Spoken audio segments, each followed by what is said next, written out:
যৌথ বাহিনীর লাঠি পেটায় গুরুতর আহত গণ অধিকার পরিষদের সভাপতি নুরুল হক নূরের জ্ঞান ফিরেছে।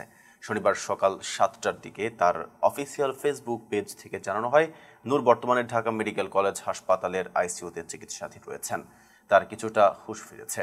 ঢাকা মেডিকেল কলেজ হাসপাতালের পরিচালক ব্রিগেডিয়ার জেনারেল মোহাম্মদ আসাদুজ্জামান জানান, নুরুল হকের মাথায় গুরুতর আঘাত লেগেছে এবং তার নাকের হাড় ভেঙে গেছে, যার কারণে প্রচুর রক্তক্ষরণ হয়েছিল। রক্তক্ষরণ বন্ধ হলেও চিকিৎসকরা জানিয়েছেন, আগামী 48 ঘন্টার আগে তাকে আশঙ্কামুক্ত ঘোষণা করা সম্ভব নয়।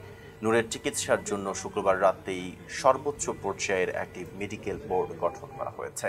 বর্তমানে নূর সহ গণ অধিকার পরিষদের আরও 5 জন নেতা ঢাকা মেডিকেল কলেজে ভর্তি রয়েছেন। শুক্রবার সন্ধ্যায় রাজধানীর কাকরাইলে গণ অধিকার পরিষদের একটি মিছিলকে কেন্দ্র করে সংঘর্ষ হয়।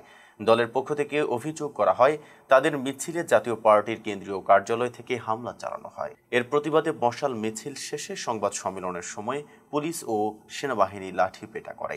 এতে নূর সহ শতাধিক নেতাকর্মী আহত হন। প্রথমে তাদের কাকরাইল ইসলামী ব্যাংক হাসপাতালে নেওয়া হলেও পরে নূরকে ঢাকা মেডিকেল কলেজ হাসপাতালে স্থানান্তর করা হয়।